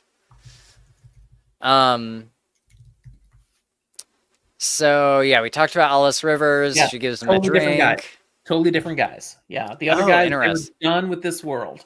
So yeah, we've got new guys for this. Okay. Cole has tripled his army and goes to Rook's Rest because they'll be able to cut off Dragonstone by land. So this is pretty, and it was an easy target. Yeah, not something strong and able to defend, just like easy pickings. Right. And he has this plan to have Aemond waiting in the trees because he knows they're going to send a dragon. Mm-hmm. And so when, the dragon comes over the hill, he sends a signal to Aegon, or Aemond. Which really is the whole purpose of going to Rook's Rest, was to force a response from Dragonstone. They knew Dragonstone couldn't just let them take Rook's Rest. They'd figure out what they were doing. So they were sure the response would be they'd send a dragon. They didn't know which Right. dragon, but it doesn't matter. Aemon's got the biggest, baddest dragon on the continent. So by Right. having him there, waiting in secret, they're gonna get a chance to make a major strike against Rhaenyra. And hey, maybe it'll be Rhaenyra herself who comes. Right. Right. So before Aegon shows up to that fight, he's talking with Alicent, and he's like, they don't listen to me, they don't they don't take my advice.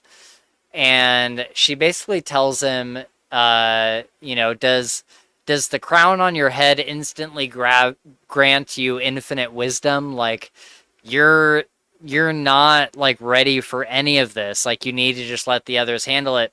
She's like, you're meant to do nothing. She's like, you're meant to just sit there and look pretty, basically. And That does not sit well with him.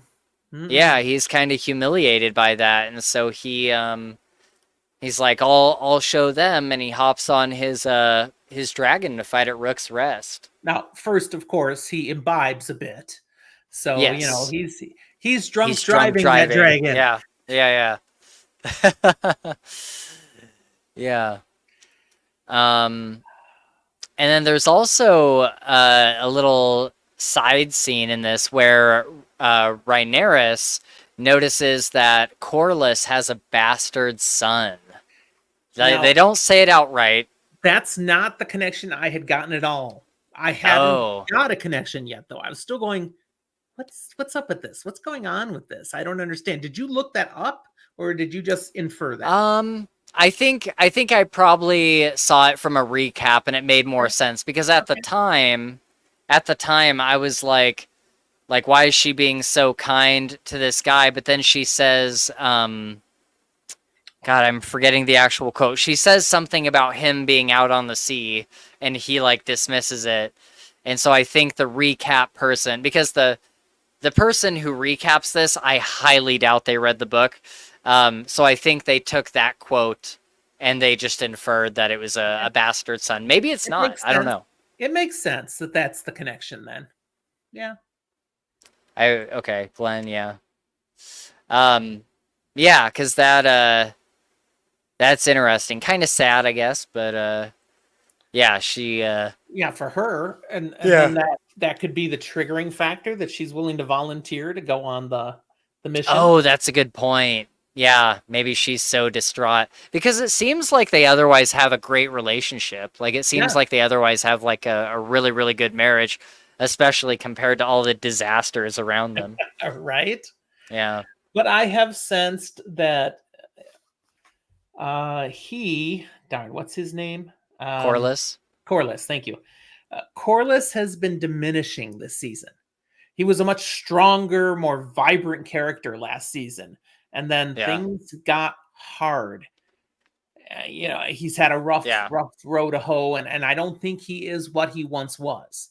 And I think she's seen that. That's been hard for her. He was the dominant character, even though she was the one who was almost queen. He was really the dominant character in their relationship, and it's shifted. He's become secondary. And then to find out, and he fooled around with someone else, and you have another son. It's hard for her, I think, and a little harder. And at this point, fine, I'll go on a dragon fighting mission. Why not? Yeah, let's do it. Yeah. Not that she means to die. She's very confident in her abilities and in her dragon. Right. Yeah, because he, when you say he's had a tough road, he's lost like multiple children now because he lost, or he thinks he lost his son. One of them he thinks he's lost. Yeah. And then he lost Daemon's ex-wife, the one that Dracarys herself. Yep. And is there one more? Did they lose a sister? He lost a brother. Or his brother was overconfident and gets his head taken off. Oh, that was such a great scene. Yeah. Oh my gosh, that was so good. Well, there's been some hits. There really have been. Yeah. He's had some major hits. So yeah, so then we see Rhaenyra and Rhaenyra. All these names are so similar. To Rook's Rest on her dragon. Aemond is waiting in the woods with his dragon, but Aegon comes flying over the hill with his tiny little dragon. Here, Why? like come to save the day. Uh-huh. Yeah, like Yeah. why does he not have the biggest dragon being the king? Like why is he driving? He's coming in on a Honda Civic when everybody else is driving an Escalade. Like what? But you get the dragon that you bond with, you connect with. Remember, Aemond isn't supposed to have the dragon that he has. He Right, took yeah. that dragon, Hmm. snuck in, took opportunity, and once the connection was made, now it's his dragon. But he had no right to that Oh, dragon, which is another thing that had people ticked off at him, including Aegon. okay. So I don't think I fully understood that it was like a bond that like happens and that's just the dragon you have. I thought you could get like a new dragon. Well, Okay. I think they do. I mean, if like it's not like okay, King Aegon dies and his dragon survives and now it will suicide. I mean, it's not like that. A Right, different right. family member could then take over the dragon, I believe. But Okay. when they are matched up, they're a partnership. And so you Hmm. don't use someone else's dragon. It doesn't work like that while they're alive. Okay. Okay. But yeah, I just thought it was funny that he had like this little puppy of a dragon. I was like, the thing is so small. Oh, that's Um, adorable. Look yeah, at it's you so cute. go. Everybody clap for the king. Right, yeah. It is cute little Uh, dragon. yeah. Um, and then Aemond, they're so Aegon and Rhaenyra are clashing in the sky, and then Aemond comes in and just Dracarys and like throws fire into the middle of everything. And he Clearly was didn't definitely, care that he's gonna have the king as collateral damage. Didn't care. yeah, he was like, if he dies, then it's all the better for me. Would Aemond would be next in line, right? Would he? That's complicated. Okay. Uh, Probably, but Aegon has a daughter. Their, Oh. tiny little daughter, so she could be the one next in Hmm. line with someone as the regent, until she becomes of age. That's a possibility. It's complicated. That's one thing they've already demonstrated in this show. It's not cut and dry succession. Okay. Yeah, that's interesting because I would have assumed it would move through that generation's lineage, like Aegon to Aemon, and then if Aemon died, then whoever the next one is. But yeah, I guess firstborn to firstborn. Because I guess keep in that mind, if that was the case, then when King Valeris died, Daemon would Aemon would be have been king. But that was not on the right. table. That's not how it worked. Oh, okay. Yeah, yeah, If yeah. Glenn, Valeris hadn't had an heir, Daemon would have been king. And so right. Aegon, well, his That's why son's having an dead, heir is important. but he does have a daughter. So now it'll Right. be, is she the one? Mm, Because the whole Civil War is in part because the kingdom didn't want a woman. right. So Rhaenyra's claim was pushed aside in favor of Aegon because of a deathbed change of mind, and the country was good with that for the most part. That's the root of it in the first place. Okay. Yeah, yeah. Glenn says, surprisingly, you do not have to be a Targaryen or Valerian or even any other Valerian family to bond a dragon. Unrelated commoners have claimed dragons at points throughout the history of Westeros. That's really interesting. I'm sure, is that like tucked away in one of these books, like Oh, mentioned Glenn's offhand? he's pulled deep. He's read Yeah. all the stuff. Okay. Okay. That's Well, cool. I believe that 100%. He knows. Okay, so Aegon goes down, and then Rhaenyra is like is she like trying to get out of the fight? I couldn't exactly tell what was going on here because they end up clashing and then they separate, and then He there's comes back. She's What's not. that? She turns and comes back. Then she's not trying to get out of the fight. I Oh, believe I she thought was she was trying to actually run away. trying. She was trying to take him out, and then Okay. he goes down, and then she's left trying to see where did he Yeah. go He's when on the other side of the when he castle. comes up behind the castle. Yeah, she wasn't trying to get away. She was trying to finish him off, Yeah. and he sprung an ambush. That's how Yeah. I saw that. Which is kind of how he killed Lucerys too. He kind of came out of nowhere and just like grabbed him. He's got that sneak attack. Dude has no honor. Yeah. But No honor. once people who supposedly have honor cost you your eye, you don't think much of honor. Yeah. Yeah, can you remind me how he lost his eye? I couldn't remember. It was in a argument with one of Rhaenyra's boys. Oh, okay. He just It like stabbed him in the eye. Yeah, it was not a direct stab, but it was Yeah. it happened as a result of a fight. It wasn't like the boy intentionally tried to stab him in the eye. I think it was Lucerys, who did it Oh. to him. I don't think it was Okay. the older one. I think it was Luke, but it was an accident. Yeah. It was an argument. They were fighting, but Yeah. it's always funny till someone loses an eye, as they say. Right. Yeah, yeah, yeah.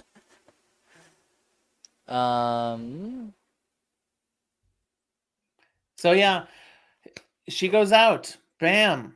That's a loss. She was Yeah. probably the wisest, strongest in mental focus of anyone on Rhaenyra's Yeah, side. honestly, she should have been the queen. Like she's like the best, like most grounded character out of all these people. Glenn's comment is great. You're Yeah. right. He did have it coming, but Yeah, for that's sure. harsh too. I mean, he had Yeah. he had a whooping coming. Did he Yeah. deserve to lose his eye? Well, that's a little harsh, you know. Yeah.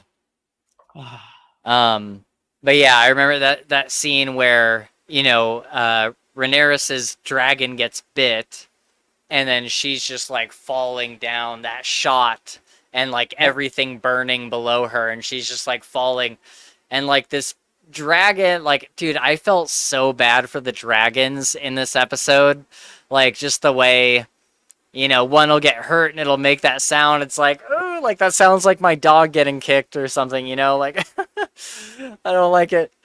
So Now, it's always sad seriously, to when she goes falling, I heard in my head Aemond saying, "Yippee-ki-yay!" Never Yep. mind. Yeah, exactly. Exactly. It's that moment. Yeah, man. Okay, So you've got go a ahead. couple last notes here. Okay, go ahead. You mentioned about Cole missing the fight. Yeah. I didn't remember him missing the whole fight. I mean, he goes in for the charge initially, but he gets knocked out pretty early and wakes up on the battlefield like after the whole thing is over. But he got knocked out after the king went down, though, because he was on his He way saw the king. to Yeah, try to get to the king when yeah. things blow up and he gets knocked out. Yeah, so he misses the climactic thing. Yeah, for sure. C'est la vie, can't always Yeah. go right for you, you opportunist. Right. But then you ask about the dagger that Aemond picks up from Aegon's body. That's Yeah. the dagger. That's the dagger that in Game of Thrones season 1 is used to try to kill Brandon Stark, Bran, when he's Okay. convalescing in bed. It's the one that is pinned on having come from the midget. Oh, a Tyrion. Thank you, Tyrion. So they know it's a Lannister dagger at that point. It's the dagger, if I remember correctly, that eventually is used to do something I can't tell you about because you haven't watched season 7 and 8. Okay. So it's a big deal. Very important dagger. Okay. Do we know where it came from before this? Like, do we know? We Like, don't know specific. There might be in the books, but it is Valyrian steel. It's a okay, Targaryen blade. I mean, it came with them from old Valyria. okay, So it's got some history to it. okay, interesting. It's shown in a book on the show as well. Okay, very cool. So yeah, that's that's the end of episode 4. We get to the end there, and Cole is kind of kneeling in front of Aegon's body. I'm like 100% positive he's dead. I don't think it's even. I don't think there's any way he survives that. I couldn't imagine. So that makes me really, if that's the case, I'm really curious what would happen to the throne at that point. Good thing Yeah, I we've don't got know. episode 5 in just a few days. I know, just a couple days. We'll be getting at it. So, final thoughts as we wrap up here. What are you thinking, hoping to see for the rest of where do you think this season ends? Being as we both haven't read the book, where do they call it quits at the end of this season? Because we know there's going to be more, but That's a really good question. Wow. I'd like to think they could wrap up the Civil War element this okay, yeah. season, but leading it into other problems that now exist because of the neglect that has happened while they were just Mm, fighting each other. And season okay. 3 is dealing with what's next. Okay, great. Whichever one is now got the kingdom again, but now we have a mess that we have to work on now. That's it. Yeah.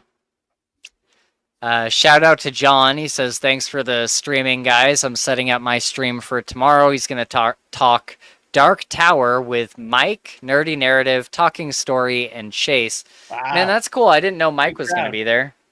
Yeah. And Dark Tower. Good Yeah. stuff. Absolutely. John sent me a message on Twitter. He's like, hey, you want to come talk Dark Tower on Friday? I'm like, I haven't read it. And he's like, what? Yeah. That's classic stuff, man. Yeah. Glenn says, I predict they're going for 4, maybe 5 seasons for the show. I can't picture it being drawn out beyond that, though. And that's another thing I'll say for anybody that's just joining us. Don't spoil anything that happens in the book for us. I kind of pictured it only going 3 seasons. So, yeah. I haven't read the material. But, I mean, they've definitely said that it's going to be at least another season beyond this. I don't know about 5, but I know... Or no. This season 2. Oh, yeah. So, okay. Yeah. So maybe it is 3 seasons.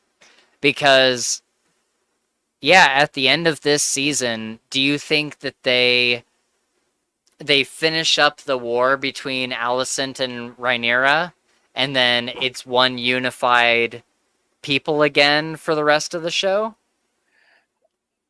Yes. Unified? Possibility, except that there will still be complications. Yeah. That's just a guess. Again, we haven't read. I don't know.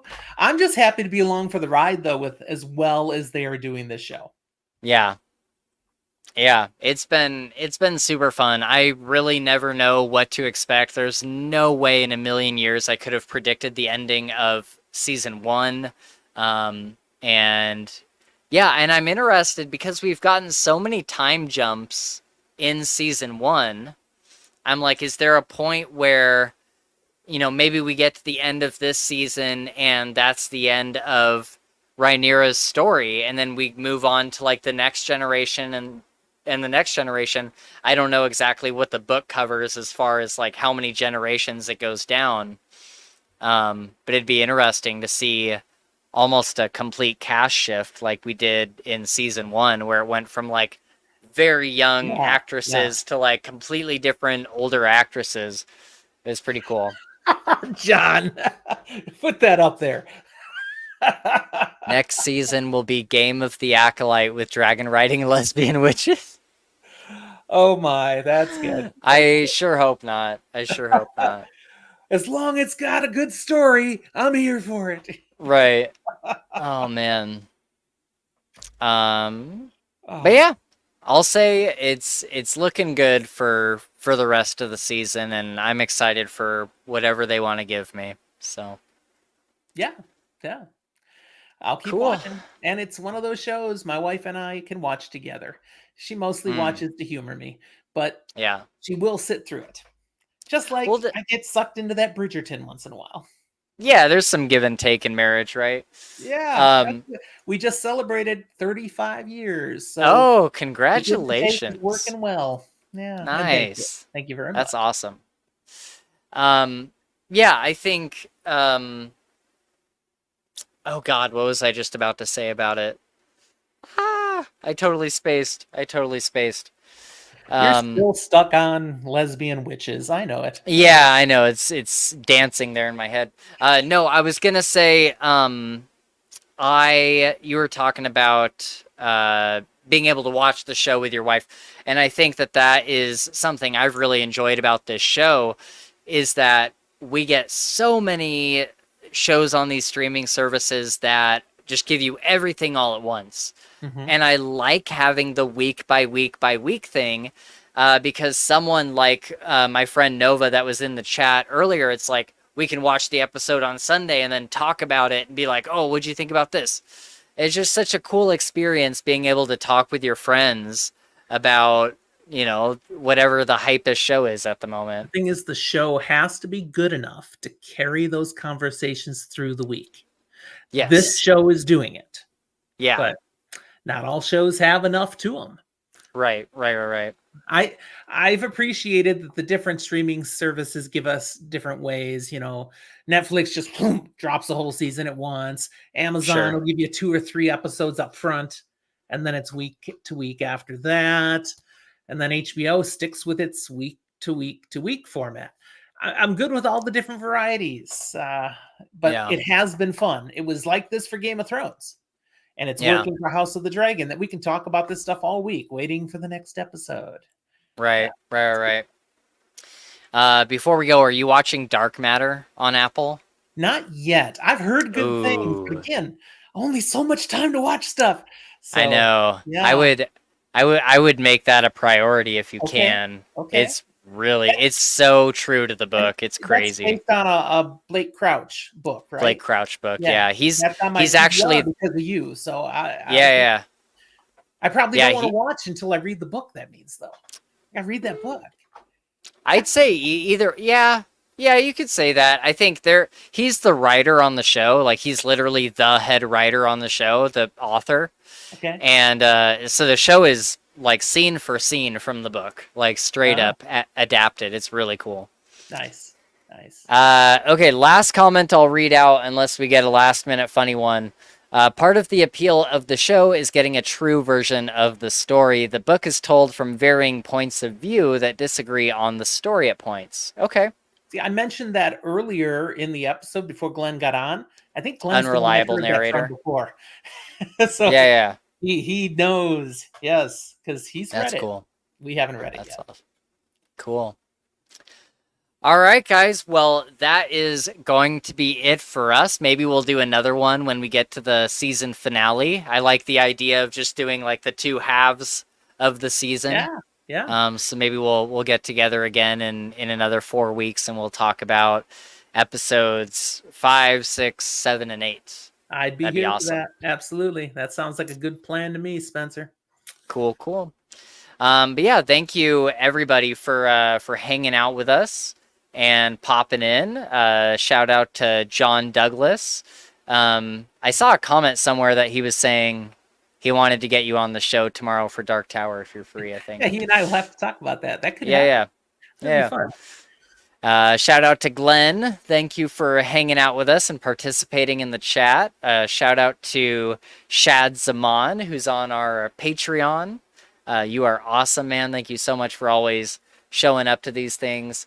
And I think she's gone now, but my friend Nova, she was in here for a bit. So shout out to all you guys who are hanging out in the chat. We love talking with you guys and everything. So. But that is going to be it for us tonight. Is there anything that you want to say to your audience before we go? I'm pretty much at the end. Nah, just the same things you've been saying. Thanks for hanging out, everybody. You know, it's always fun when you can be with us and interact with us. We hope you've enjoyed this content. Don't forget to like the episode. Mm, And if you haven't subscribed to either of our channels, please do. it makes our hearts warm. It really does. All right, everyone. Thank you so much. And we will see you in 4 weeks, I guess, for the 8th episode. Here you go. We'll talk to you then. All right. Bye bye.